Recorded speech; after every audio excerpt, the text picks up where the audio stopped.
Good morning, Ollie, and welcome to Holy Envy. Today, our presentation is by Rabbi Larry Seidman. He is a community rabbi in Orange County. He was ordained in 2009 at the Academy for Jewish Religion in California.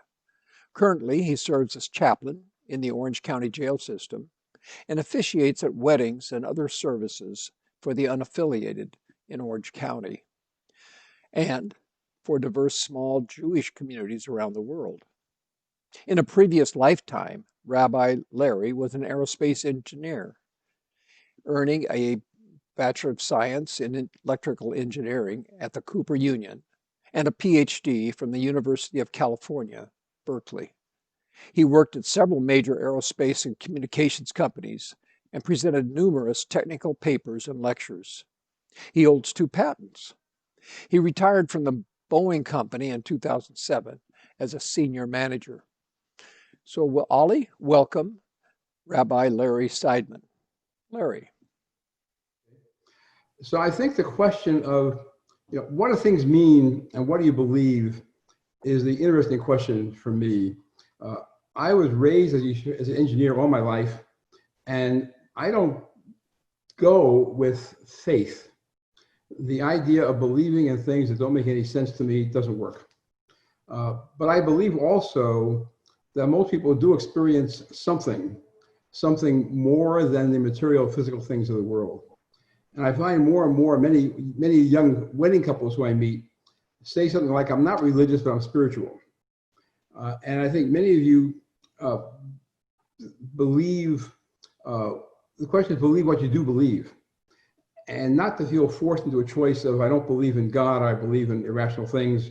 So I want to talk tonight. So my assertion in this next few minutes is going to be that there is an eternal spirit in the universe, which humans can perceive, that this eternal spirit is the best explanation of what's happened in the last 100,000 years of the world's existence. I believe this is also in some familiar things you said, if we properly interpret them, which would be a challenge we'll talk about. And it does not require you to believe in things that contradict science, okay? So I believe in eternal presence, I believe in science, I believe it explains the last 100,000 years, and I think this is embedded in a lot of scripture. Yeah, next chart, please, Fritz.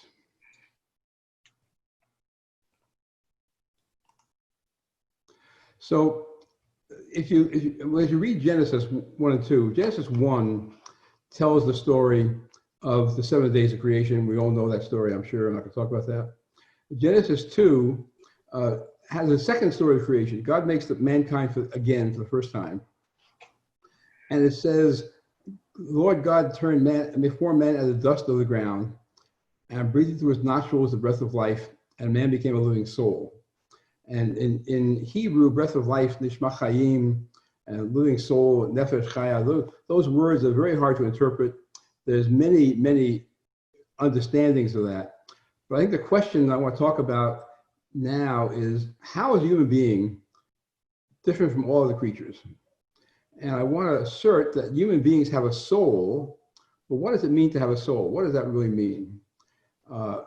That's a challenge in understanding scripture, but also understanding the very essence of who we are and what it means to be human. Let me have the next one, Fritz. So if you had been, 50 years ago, if you had asked a scientist, how are humans different from all other creatures? The answer might have been, human beings use tools. Human beings understand things and can use tools. Today, of course, that's not the answer. And the first break in that answer was this lady, Jane Goodall, and she went to the Gombe Stream National Park in Tanzania in 1960 and lived with chimpanzees. And one day she's watching the chimpanzees and she observes the chimpanzees are using not one but 2 tools. They've taken branches, a big branch, and made a little shovel out of it, and they dig into a termite's nest. They take a second branch, which is very fine, and they peel it down, so it's like a knitting needle sort of thing, stick it into the termite's nest, bring it out with termites, and eat them. So they're using tools. So when she went to Louis Leakey, who was sponsoring her, and said, look what I saw, he said, this changes everything. The essence of being human is not using tools, because animals use tools. And we have since discovered, of course, in archaeology, that the use of tools goes back hundreds of thousands of years, way before modern human beings, maybe way before Homo sapiens existed as a species. So it re-raises the question of what does it mean to be human, which I assert is the same thing as saying what does it mean to have a soul. Can I have the next one, please? So here's an interesting book, Sapiens, that I recommend to you to read. It's not too hard to read. It's interesting. And he argues that the key in evolutionary theory is the cognitive revolution. That word is cognitive, cognitive, C-O-G-N-I-T-A-V-E, cognitive revolution, it's T-I-V-E, the cognitive revolution. And he says somewhere in the course of evolution, starting about 100,000 years ago, people began to change, and particularly began to change in the area of cognition. So it's not just use of tools, because that's earlier. It's speech, it's symbols, it's a broader collection of understanding of things. And in particular, he asserts it's the ability to understand things that don't have concrete physical reality. Can I have the next chart, please, Fritz? So the example he gives, he talks about Peugeot because he's a European. But let's take General Motors. And imagine trying to explain to your dog or your cat or your infant what General Motors is. Is General Motors real? And you can say, well, I see a General Motors car, but that's not General Motors. And you might say, I own stock in General Motors, but what does that mean really? And you can say, well, there's a General Motors dealership down the street. That's a part of General Motors, but it's not General Motors. It's a little bit of it. So the concept of General Motors or concept of a bank account is the ability to understand an abstraction. And it's sort of like ability to understand something like God, something like divine spirit. The ability to say, I feel something acting, I see something broader than just the material reality of food and water and tools and so on, is the essence, I think, of being human. And I think perhaps that's what it means to be the soul.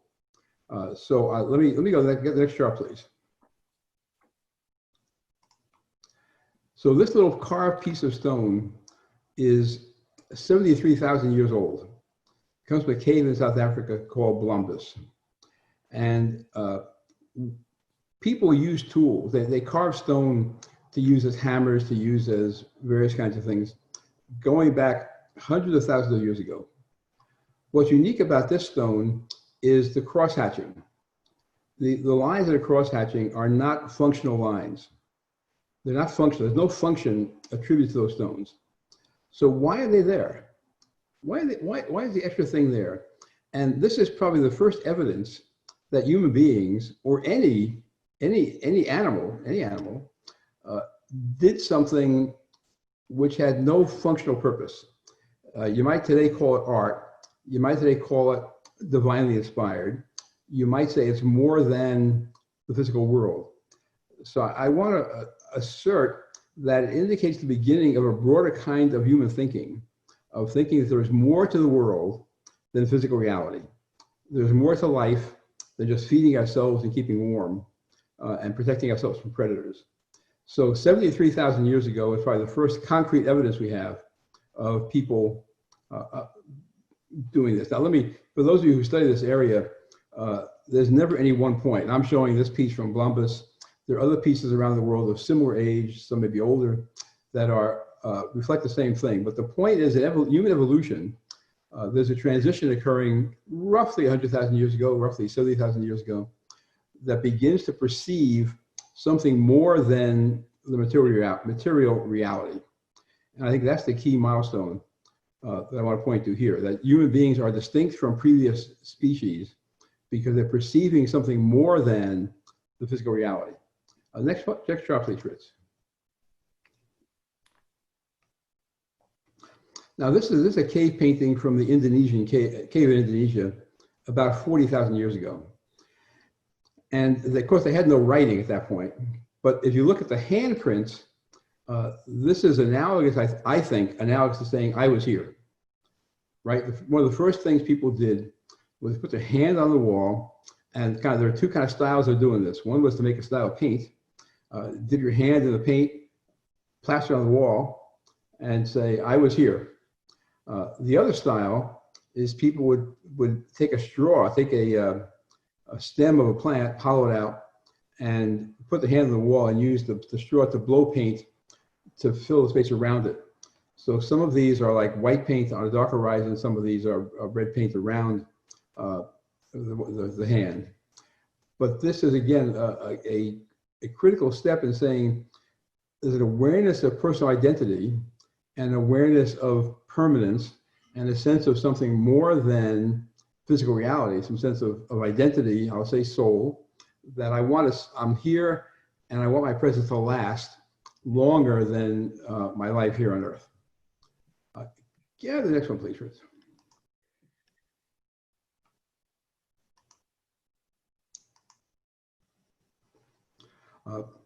This is another one. This is Argentina. This is only about 13,000 years or so ago. But again, here you have the hand and the white paint blown around it. So you have a dark hand and white paint around it, the reverse of the other. But Martin Buber, in his talk about theology, talks about a notion of I and thou. The critical notion that there's a presence me, and I connect to a larger universe in some way. And the key to accepting divinity, accepting of eternal spirit, is to say there's a distinction and a connection between I and thou. And I think this cave, which goes back 10,000 years ago, and the other things going back much older, is a good example of human beings proclaiming, I am here, and I connect to the universe in a cave wall. Yeah, the next one, please. Now, this is the existence of rock art, cave art, is almost universal. There's a lot of it in the Pyrenees, and I had a chance to visit some of the caves in the Pyrenees. And it's in Papua New Guinea, it's in Indonesia, it's in Australia, it's all over. That in this period, this ice age period from like going back from the earliest, let's say 10 to 13,000 years ago, to the oldest of 40, 50,000 years ago, people painted things on caves. This one is from Europe. And I believe that they're reflecting what today we call spiritual experiences. Some people think these are hunting omens or connection with prayers for capture. That may be true, but these are animals and not the ones they hunted mostly. These are big, powerful animals, and I think it connects more to spiritual significance than it really does to animal, to hunting or any other reason. The other thing, let me find the next chart is, give me the next chart, please. So this is from a cave in France called Chauvet, and it's interesting in part because if you get to France, this is not only a museum, but they've built an entire replica of the cave. One of the problems you have with cave art is it's lasted tens of thousands of years, but as soon as people start going in, the humidity of our breath changes the climate in the cave, and mold begins to grow, fungus begins to grow, paint begins to peel, and we destroy the cave. So Chauvet has built an entire replica where you can enter what feels like you're entering a cave, but in fact it's all modern reproduction, and you can breathe and be more comfortable. So again, there's a theory that these were sites for ritual religious observations. There's a theory that maybe a spiritually sensitive person, people call them shamans, created this for himself as a site of sacrifice and worship. When I say shamans today, shamans tend to get bad press. We think of shamans as fakers. We think of shamans as people dancing around in bearskin heads to cure people. But I think, in fact, there were a lot of really smart people who tuned into unseen signs, who sensed things in the environment, and were able to create rituals to show people, to bring people to a spiritual state. And just digressing technically for a minute, if you notice here, there are like two or three legs moving. That was an early way of showing motion. You notice there's a big crack down the middle here. I don't know if you can't see my pointer. A big crack down the middle here, which is, they took advantage of the rock to shape the body of the animal. So they were very sophisticated painters for 13,000 years ago. And I have a friend who teaches art in colleges, art history, and she frequently will put a painting like this up first on one of her first charts and say, where's this from? And people will say, oh, Picasso. Oh, no, it's some other modern painter. And then she says, no, it's from France. It's 30,000 years ago. It's like, huh? So this part of this evolution of people from beginning to sense things to painting things was the evolutionary step. And I think also, give me the next chart, please. So this is me and the replica. I could not take pictures in a real cave, but I can take pictures in the replica. This is Lascaux, also a great place to visit. Notice there's nothing anthropomorphic. There's no people in these pictures. It's only animals. It's only a sense of spirit, a sense of power in the universe that I think the artist is trying to capture. And of course, I'm there just to give you a sense of scale. These are big paintings over a big wall. And by and large, we think these are the work of one individual. So some of these works are positioned in a place where the community might gather and have a discussion or take refuge. But most of this cave art is way back in the cave. It's not a place where the community would gather. It's a place where one individual went or a few individuals went. What you might call today meditation, you might use a word like worship or prayer. I don't know if those words are applicable here. Give me the next chart, please. This is from another cave called Niaux, N-I-A-U-X, and it's about 10,500 years ago. And this one is abstract. So it raises the question of what was the artist trying to say? Was there some language in here with these four parallel lines saying something with those rows of squares and boxes? Was there a message in here? If we had the artist with us today, would he indicate to us that this is something like a rosary? This is something like a prayer object? Or would he say, this is how you use this place? Would he say, I'm recording an experience? We don't know. But the point is that to get to this site, you had to walk about 1,500 feet into the cave. So you had to go way, way back. It's not a place where the casual observer would come in to gather rain and find this. The place where he went way back to get privacy, to meditate, to, I might say, to pray. Give me the next one, Chris. And in many places, the art was absolutely huge. Like this particular one is in the Atacama Desert in Chile. But there's paintings that are hundreds of feet long, and the scale is just huge. Again, it reflects a lot of work and a lot of effort to communicate. So why were people coming together to do this kind of work, to paint beautiful things which you can't see from the ground? And nobody was flying. There were no drones. There were no helicopters. There were no airplanes. You could see this from a distance, but there was clearly a need to communicate something to somebody that we don't understand. Give me one more, please, Chris.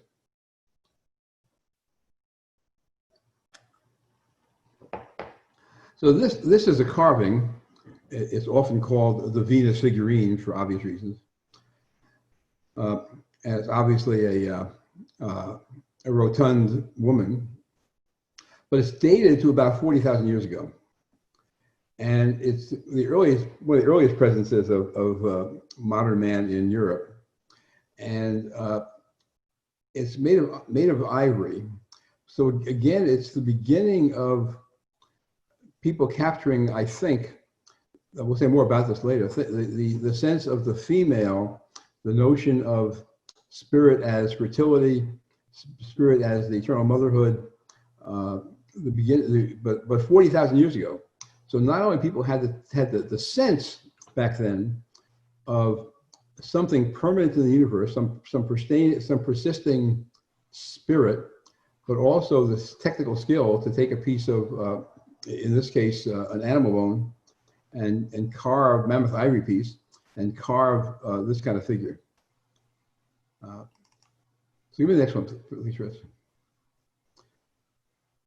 So I want to stop it as a first checkpoint to say, so what I hope I've communicated to you, and it's a good place to tell me either this resonates with you or it doesn't resonate with you, is man is unique among the creatures because of what the Bible calls soul, spirit, the ability to perceive abstract things, the ability to perceive things beyond the functional, beyond the materialistic.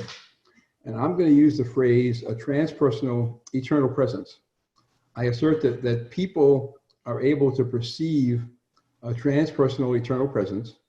I want to avoid using the word God because God implies a whole bunch of properties of God that I'm not necessarily asserting here. So I want to avoid saying God, but of transpersonal eternal presence that is eternal, that people perceive, and that goes back. And the key thing in human evolution was the evolution, what the Bible says, this soul, this eternal spirit that's unique to man and enables all this to happen. Okay, this is a place called Göbekli Tepe. I'm sure there's any Turks in the crowd, you'll say I'm pronouncing it wrong. It's a place in southwest Turkey. I've had the privilege of being there hosted by a group of Muslim friends. Unfortunately, I no longer go to Turkey since it's changed its character. But it's an oh wow kind of place. So this site is about 12,000 years old. 12,000 years old. It was built by hunter-gatherers, by people who lived as nomads. It was never a residential building. There's no domestication, no homes, no usual things of campgrounds and that sort of thing. And it's a huge site.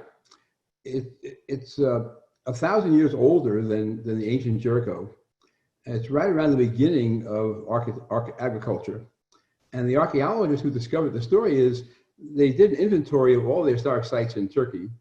And somebody found this one and said, oh, this is an old medieval cemetery. There's some stones sticking out of the ground, nothing important. And then this guy named Klaus Schmidt went back and revisited it and spent the rest of his life working in this site. And Klaus Schmidt called it the world's oldest temple.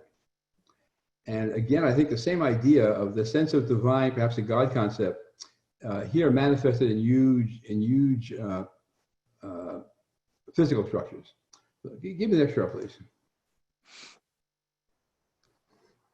So here's an evening view, and you're seeing there's a lot of, there are about 20 different circles, and each circle has two of these huge T-shaped columns in the middle of it. Now, so I want to get across two shocking things. One is each of these little T-shaped columns is about 12 feet high, made out of solid stone, and weighs like 10 tons, okay? And second is, these are people who did not have a wheel, did not even have pottery, they did not know how to bake pottery, they had no writing, they certainly had no drafting, and they lived in clans, maybe 100 people, and they probably gathered once a year to trade goods and get wives for their children, for their men, or men for their daughters. But they came together and built, over a period of 2,000 years, they built this massive site with incredibly huge stones. The technology, how they did that is unknown. The concept of doing it is awesome.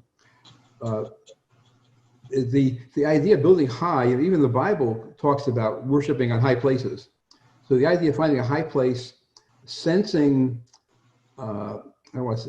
spiritual power in a high place, and then doing some construction around it is kind of universal. But again, this is like just after Ice Age. So no civilization, no communities. Oh, one more point I want to make. If you went to school some years back, you would have learned that villages came together, and then as a village built, they began to take a building, and religion evolved from the village. It now appears the reverse is true. The people came to places like this, created the spiritual center, and then later said, gee, we need a source of food, we need a source of agriculture, and the village developed, the farm developed in part to feed the needs of the people who are working here. Because obviously they came worked as a large group for months. Other people had to bring them animals, had to bring them food. So this became the center before the village was in existence. Next chart, please. So here's a close-up of one of these rings. And you can see they all have two of these T-shaped stones in the middle. And some people think that was to hold up a roof. There may have been a thatched roof over this structure. Maybe it was the sun and the moon. Maybe it represented good and evil. Don't know. They have found unfinished pillars as much as 30 feet high. For scale, the one in the center of this photograph is like 18 feet high, weighs 16 tons. The small ones on the outside weigh like 11 tons, 10 feet high, weigh 11 tons. Some people think the pillars in the middle are anthropomorphic. That is, it represents a human being who was holding up the community. We'll see a little more later.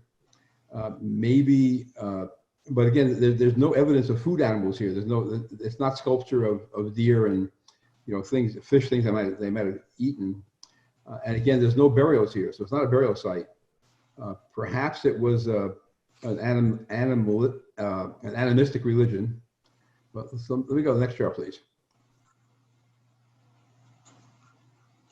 This is one particular stone has some carving. Remember, they had no writing, so we can only guess why they built what they built. Maybe a crocodile, maybe a jaguar, maybe a leopard. This is in the so-called high relief style. It's carved well. So it may well be that they were people who attributed conscious life and a discrete indwelling spirit to every material form of nature.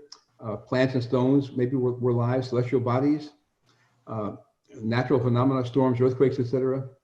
So these ideas are common in modern spiritual thinking. Certainly in the Jewish tradition, Kabbalah has a lot of celestial bodies, sun, moon.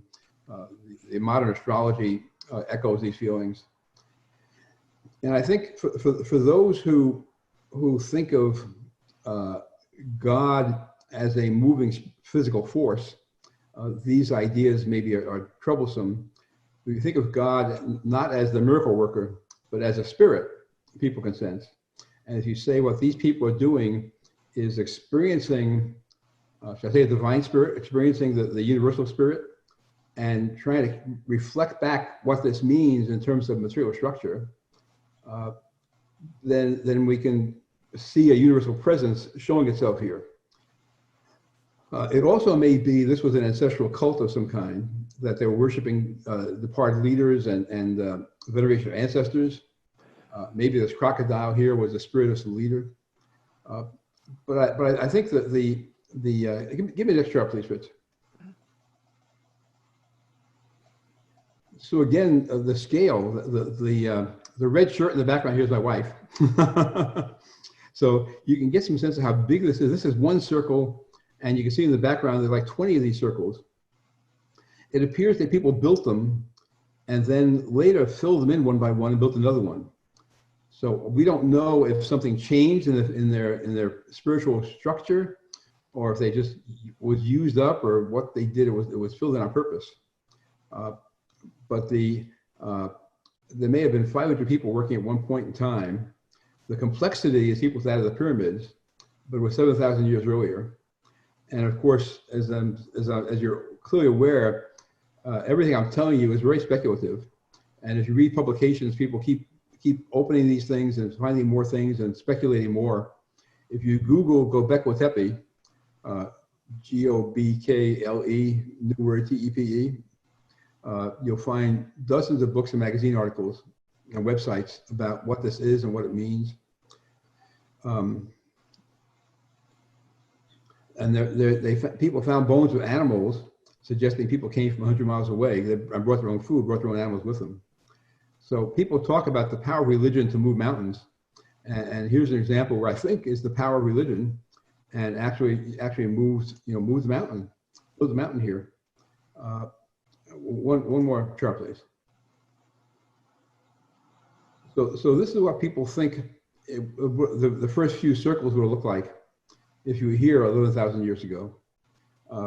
People think it was, Schmidt called it a cathedral on a hill and said it was a pilgrimage destination. People came from far away to gather. And sometime later, before 8000 BCE, 10,000 years ago, the buildings were covered with debris, filled in, and maybe people said, gee, that's our modern perception of what God wants is not what we built here, let's change it.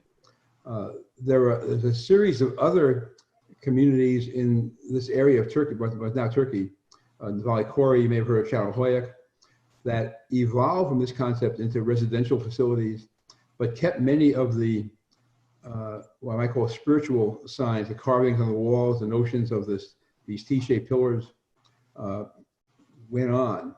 So Göbekli Tepe, I think, is the first physical example we have of people sensing some kind of spiritual call and putting in massive amounts of effort.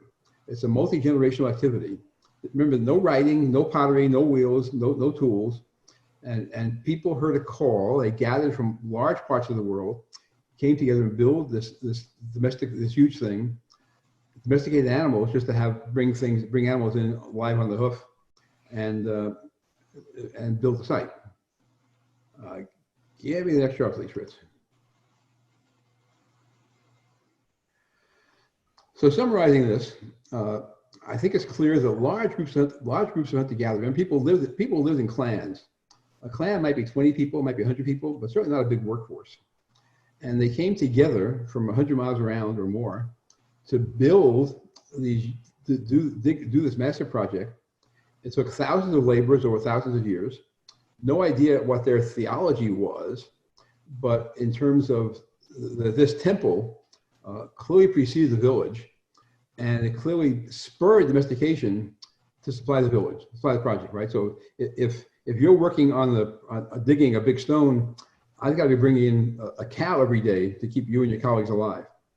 So that level of domestication was required to supply the project, even though the village did not exist yet at this point in history. Give me the next chart, please. So I want to shift to a different class of example here. This is Stonehenge. Many of you have been to Stonehenge. It's a location in the UK, and somewhere around 2500 BCE, 5,000 years ago, roughly speaking, that people began building this. But what I've discovered, what I've learned in the last few years, is the civilization is vastly larger than this. This is not an isolated example. So the Stonehenge complex, the area around Stonehenge, the Avebury Plain, has larger Stonehenges. It has a similar wood circle. And it was from 4,500 to 4,000 years ago. People were building this. Like, there's no evidence that it was a king ordering it. It was just built. And what's striking is 42 of these stones, the so-called blue stones, don't come from this area. They come from West Wales. So people have since identified, they've taken stones from Stonehenge, scanned the area, and found the quarries where they actually dug these stones up. So not only was there a felt need, a perceived need for the community to build this thing, but also to go by boat far away, carve stones, bring them back, and take them a mile or two from the river all the way to the site.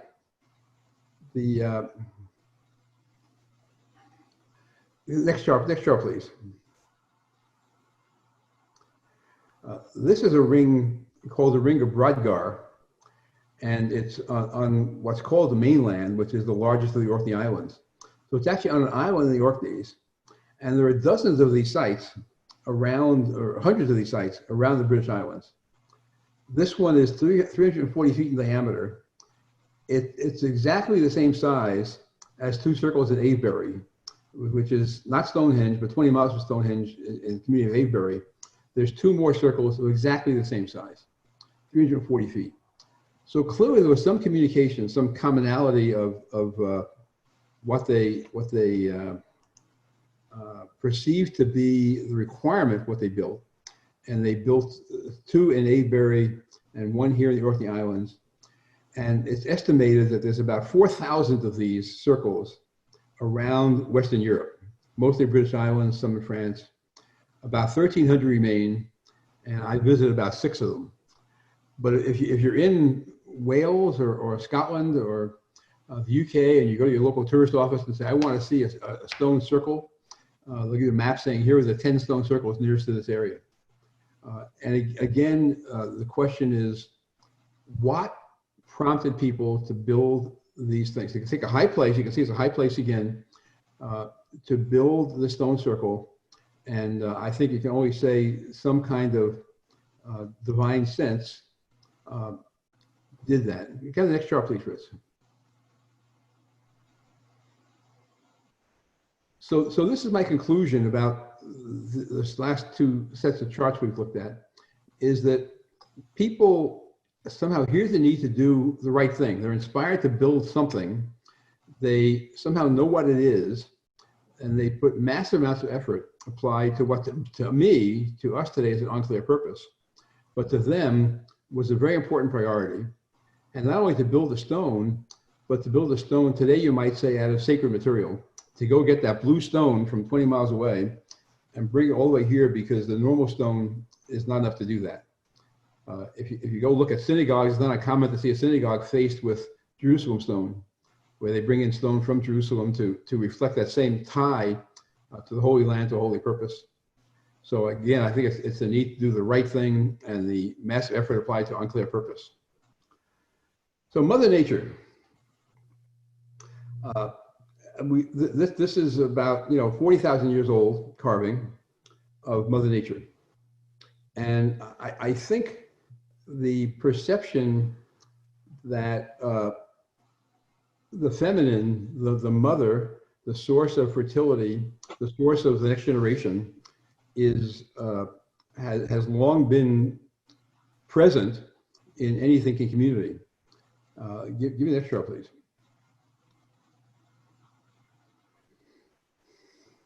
This is a very small figure, like two inches wide, 4 inches high, by it's about 29,000 years ago from Czechoslovakia.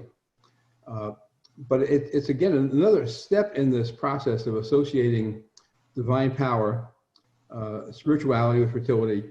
It's obvious to us what the Creator was identifying with as his source of fertility, right? And the big breast, the big bottom, it's almost a caricature of fertility. Give me the next one, please. So this is a few generations later than Göbekli Tepe, not far from Göbekli Tepe, about 6,000 years before Common Era, 8,000 years ago. And whether you want to say Mother Nature or fertility goddesses or the feminine aspect, was deep in people's perception of the eternal power. And I think the existence of these kinds of votives, if you will, was all the way back. We start finding evidence of them in archaeology about 7,000 years ago. And the reason for that is that's the first time people learned how to bake ceramics. Before then, they were soft ceramics. They didn't survive very long. But baked ceramics, up onto 1,000 years or so ago, these are very common. And it's persistent through if you read the Bible, the Old Testament is always yet complaining about worshiping Astarte, about the female virgins who were being worshipped. And it continues, I think, in the modern world. These votives carry through to about 2,000 years ago. And then, of course, the Virgin Mary, the Mary architecture brings the same spirit closer into modern times. So what I've been wanting to talk about is the idea that human beings, Homo sapiens, have been receiving a transcendental spirit, a concept of, I'll use the word God, since the earliest times when human beings had the ability, the awareness to form an abstract concept. We looked at cave and rock art. We looked at the call to make large structures. We looked at feminine representations carrying it through. And I think all this carries through. So I think I would take one more look at this. So let me next chart, please, Fritz. So to summarize the last bit, the female visualization of the transcendental spirit is pervasive. People experience divinity in birth and reproduction. You know, I was present when my children were born, and boy, that's a miracle. The Torah talks about Ashtorah, the feminine, the votives, and perhaps Mary in Christianity, Shekhinah in Judaism, carry this feminine force forward. Give me the next chart, please, Fritz. So science in the last few years has developed a lot of understanding of how the brain works. And we're kind of running out of time, so I'm not going to take too much time, but here's a book published by Columbia University Press about 3 years ago, called Neurotheology. And modern technology over the last 3 decades enables us to study what's going on in the brain. So what these guys did, Newberg and his colleagues did, was take a wide variety of people into the laboratory, instrument them with functional MRIs and brain sensors, and say, meditate, pray, be quiet, whatever you do. And what science kind of, generally speaking, finds is that when you eliminate the normal stimuli of day-to-day life, you experience something akin to what we call spirituality in the modern language. Not that there's a God spot, the range of structures evolve, and the autonomous nervous system plays a role, but spiritual experiences involving the temporal and frontal lobes can be reproduced. So what they found is, if they take a bunch of, they did a lot of work with a group of Catholic nuns who are big on meditation and meditate in the laboratory. But they found they bring in a bunch of Buddhists who meditate. The language is totally different. The experience is different. The Catholic nuns would experience God's grace. The Buddhists would experience nirvana or peace, but the brain is doing similar things.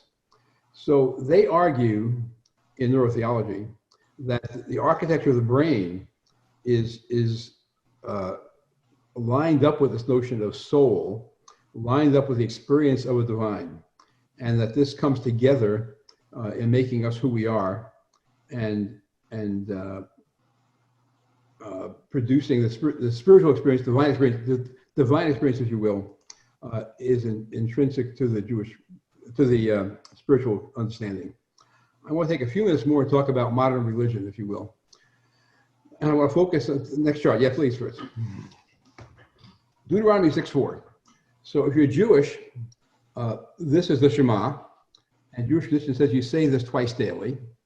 If you're Christian, it's in Mark 12:29, and it's in 12:29 because Mark tells the story of people asking Jesus what the most important commandment is, and Jesus says this presumably from memory, but it's also a direct quote from Deuteronomy 6:4. I began by quoting Genesis. Let's end by quoting Deuteronomy. Give me the next chart, please. So if you're Jewish, you recognize this as Shema Yisrael Adonai Eloheinu Adonai Echad, which Jews say twice a day. If you look at the King James Version, it says, "Hear, O Israel, the Lord our God is one Lord." I don't like that translation too much. Look at Jewish Publication Service. It says, "Hear, O Israel, the Lord is thy God, the Lord is one." I want to play with this for the next few minutes. Give me the next chart, please. So the first word is Shema. It's the imperative to hear. Robert Alter, in his new translation, translates it hearken, which is a pretty good, catches that here. For most people, hear is not an imperative, but listen is. So it says listen, okay? I'm not going to type on that one. Give me the next chart, please. Now, this gets interesting. Who is Yisrael? Usually, your translation says, "Hear, O Israel." Who is Israel? Okay, in the New Testament times, Israel seems to refer to the Jewish people living in and around the land of Judah. But this was written. This is part of Deuteronomy. It was written 600 years earlier. So I don't think the people living in Judah would have said, "Listen, Israel," referring to the kingdom that had formerly been up north. But Israel is, if you look at in the Bible, Israel is, let me catch up my chart here. If you look at the Bible, hang on one second. If you look at the Bible, Genesis 32:29. If you look at Genesis 32:29, you may be familiar with this. Jacob wrestles with an angel, and the angel does not conquer him, but he asks the angel for a blessing, and the angel says, "I'm going to change your name to Israel, to Yisrael," which in Hebrew means something like the one who wrestles with an angel. So I want to ask you to think that when you read Shema Yisrael, it says, "Listen, you who are wrestling with God." Yisrael is the one who wrestles with God, right? Let's go to the next chart. And I'm not going to go through this now, but the Hebrew verb to be, well, let's go skip the next chart. This word, the third word in Hebrew, the third word from the right, the Yod Hey Vav Hey, is the name of God in the Tetragrammaton, is the name of God in Hebrew, but it's not a word. It's not. It just appears when Moses says to God, "What shall I call you?" God says, "Call me this." And by the way, in Jewish tradition, we don't pronounce the name and don't usually write it. He says, "Call me this," and many people think that what it was trying to say was, "Call me the eternal. Call me the past, present, future. Put them together, and that's my name." So give me the next chart, please. I think it's here. So I think what Jewish tradition asks us to say every day, and maybe what Jesus was saying was the most important thing for everybody to say, was, listen, if you're wrestling with God, this eternal spirit is our God. There's only one such eternal spirit. That's our God. And that's the one we encounter when we wrestle with the spirit. So give me one more chart. So it says, so I think what we're saying is, listen, you're wrestling with God. Don't be confident in your faith. Don't believe things that don't make sense, but wrestle with that. And this eternal, this one spirit is the one we think of when we say our God. And there's only one such spirit. And that's what we all wrestle with, the same spirit. We all have different manifestations of it, but it's all the same thing. And I want to assert to you that this is consistent with the 100,000 years of science and tradition that we've been seeing in all the things we looked at in the last hour or so. Well, appreciate your attention for the last hour or so. Well, thank you for joining us. Pleasure talking to you folks. Thank you, Larry. Have a great day, guys. Thank you. Thank you.